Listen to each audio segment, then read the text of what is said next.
प्यारे बच्चों, आज हम लोग लीवर्स को समझने का प्रयास करेंगे। यानी कि हम लोगों ने पाचन ग्रंथि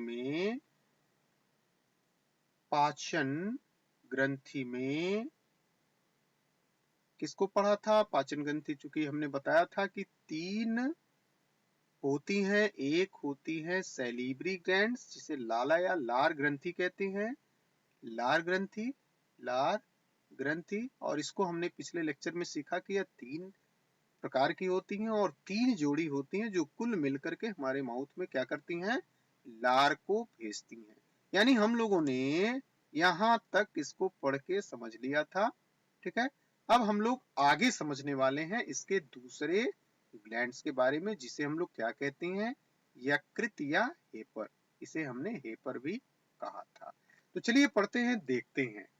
तो यकृत मनुष्य के शरीर की सबसे बड़ी ग्रंथि है।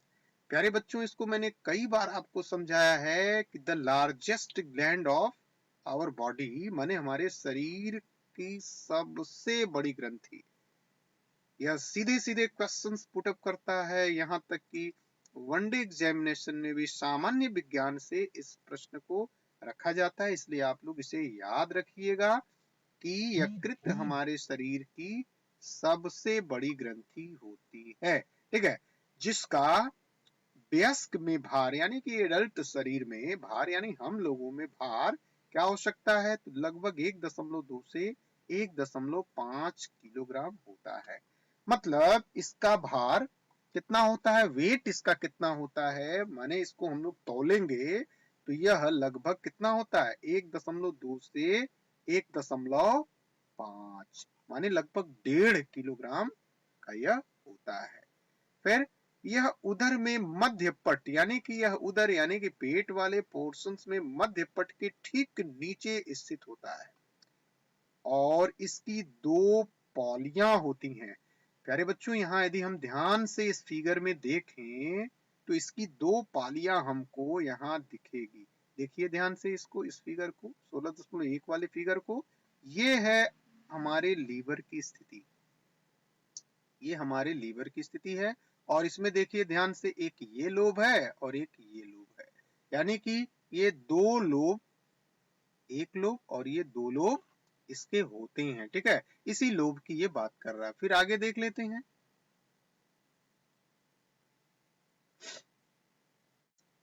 यकृत पालिकाएं, यानी कि यही जो दो लोब की ये बात किया, जो दो लोग अभी हम लोग फिगर में देखें, यकृत की संरचनात्मक, यानी कि पूरा इसका संरचना इन्हीं लोब के ऊपर डिपेंड होने की बात ये कर रहा है। यानी कि यकृत पालिकाएं यकृत की संरचनात्मक, यानी उसके पूरे संरचना को बनाने में, और कार्यात्मक, यानी कि उसके अंदर जो भी क्रियाएं होती हैं, ठीक है ना, जिनके अंदर यकृत कोशिकाएं रज्जु की तरह व्यवस्थित होती हैं, जो सब कुछ उसी के भीतर, यानी कि उसी दो लोबों के अंदर पूरी तरह से व्यवस्थित होती हैं।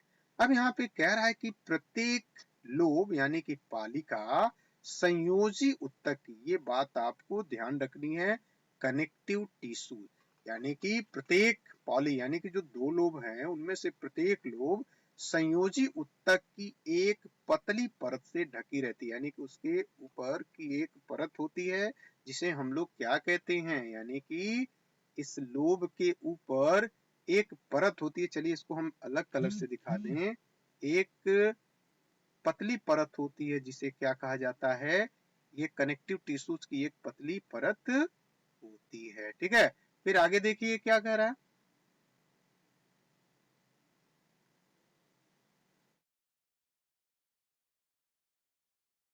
थोड़ा सा आगे हो गया, यहाँ हम लोग लाते हैं, हाँ यहाँ पे। ठीक है, प्रत्येक पालिका संयोजी ऊतक की एक पतली परत से ढकी होती है जिसे क्या कहा जाता है? ग्लिशंस कैप्सूल कहते हैं। यह किसी भी एग्जाम में या सीधा सीधा क्वेश्चन, ग्लिशंस कैप्सूल किसे कहते हैं, पूछा जा सकता है। इसलिए आप इसको ध्यान से समझ लीजिए। यह हमारी जो दो लीवर की पॉलियां हैं उसके ऊपर कनेक्टिव टिश्यूज की एक परत होती है और उस परत को ही कहा जाता है ग्लिशस कैप्सूल। ठीक है, फिर आगे क्या लिख रखा है?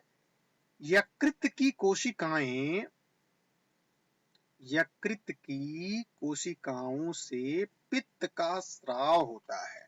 यानी कि अब यहाँ प्रश्न उठता है कि जो यकृत जो ग्लैंड है सबसे बड़ी और जो पाचन ग्रंथियों में भाग लेती है, आखिर यह करती क्या है?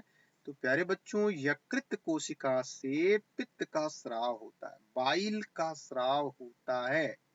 ठीक है, एक प्रकार का जूस है। ठीक है, जो यकृत नलिका से होते हुए एक पतली थैली जिसे पित्ताशय कहते हैं में सांद्रित एवं जमा होती है। मतलब यहाँ साफ है कि जो यकृत, हम लोगों ने यकृत की संरचना को ऐसे ऐसे लगभग देखा और ये दो पालियों में हमने देखा। ठीक है, अब कह रहा है कि इसी यकृत में जो भी चीजें बन रही है, क्या बन रही है? तो बाइल बन रहा है। बाइल को हम लोग क्या कहते हैं? पित्त कहते हैं। ठीक है, यहाँ लिख रखा है पित्त। यह पित्त का निर्माण कौन करता है? लीवर करता है। लेकिन यह पित्त स्टोर कहाँ होता है, जमा कहाँ होता है, इस पर ध्यान देना है। ठीक है, तो जमा होता है पित्ताशय में, जो कि एक पेशीय थैली होती है। अब प्रश्न उठता है कि ये है कहाँ? तो यह लीवर में ही इस तरह की एक छोटी सी ग्लैंड्स होती है। ठीक है, जिसमें यानी कि लीवर जो भी बना रहा है उसी के अंदर वो स्टोर होता है। किसके अंदर? गॉल ब्लैडर के अंदर। ठीक है, यानी पित्ताशय यानी कि जिसे हम लोग गॉल ब्लैडर कहते हैं, ये वाली संरचना को हम लोग गॉल ब्लैडर कहेंगे। ठीक है, और ये वाली संरचना को हम लोग हेपर कहेंगे।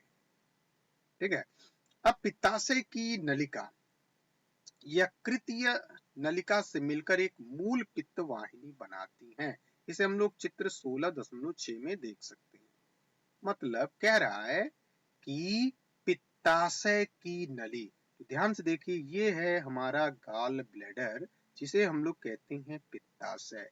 इसकी ये है नली यानी कि वाहिका यानी डक्ट। ठीक है, तो कह रहा है कि ये डक्ट किस डक्ट से मिल रही है? तो इससे मिल रही है, यकृत वाहिनियां से मिल रही है, यानी कि इस डक्ट से मिल करके यहाँ ध्यान से देखेंगे तो एक कॉमन चैम्बर यहाँ दिखा रही है, कॉमन नली बना रही है, जिसे कह रहा है मूल पित्त वाहिनी। मतलब ये दोनों का कनेक्शन एक नली के द्वारा होना। ठीक है, तो इसे क्या कह दिया गया? मूल पित्त वाहिनी। यानी कि ये मूल पित्त वाहिनी एक तरह से कॉमन चैम्बर बनाती है। ठीक है, फिर आगे क्या लिखा है? पित्ताशयी नलिका, ये पित्ताशयी नलिका यानी कि ये पित्ताशयी नलिका ये वाला हम लोग कह सकते हैं। ठीक है, एवं अग्न्याशयी नलिका। अब यहाँ अग्न्याशय इसकी बात कर रहा है, ये पैंक्रियास की, इसकी यानी कि इसकी नलिका है, इसकी नलिका। ठीक है, ये ग्रीन से मैं दिखा रहा हूं। अब यहाँ पे पित्ताशयी नलिका यानी कि पित्ताशयी नलिका ये वाली नली। ठीक है, और अग्न्याशयी नलिका दोनों मिलकर के क्या बना रही है? यकृत अग्न्याशयी वाहिका, यकृत अग्न्याशयी वाहिका। ठीक है, यकृत यानी कि वाहिनी दोनों मिलकर यकृत अग्न्याशयी वाहिका द्वारा कहाँ खुल रही है? ग्रहणी में खुलती है। ग्रहणी, ग्रहणी ये वाली संरचना ये पूरी की पूरी क्या है? सी आकार की, तो ग्रहणी है। और ग्रहणी क्या होती है? तो हमारे छोटी आंत की पहली भाग होती है और यहाँ से छोटी आंत ये प्रारंभ होती है। तो ये दोनों इस ग्रहणी में आकर के ये खुलती हैं। यहाँ लिख रखा दोनों मिलकर यकृत अग्न्याशयी वाहिका यानी कि यकृत का और इसका अग्न्याशयी का, चूंकि एक यहाँ कॉमन चैम्बर्ड है, इसके द्वारा यह आकर के ग्रहणी में क्या हो रही है?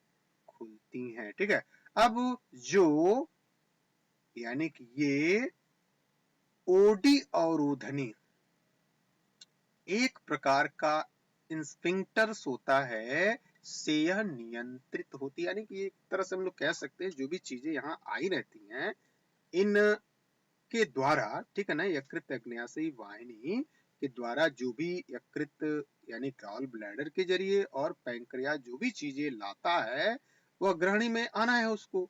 तो ग्रहणी में आने के बाद वह पुनः पीछे की तरफ वो नहीं जा सकता, इसके लिए यह एक अवरोधनी यहाँ पे होती है जिसे हम लोग स्फिंक्टर्स कहते हैं, और यह ओडी इंस्पेक्टर कहलाता है द्वारा यानी कि से नियंत्रित होती है।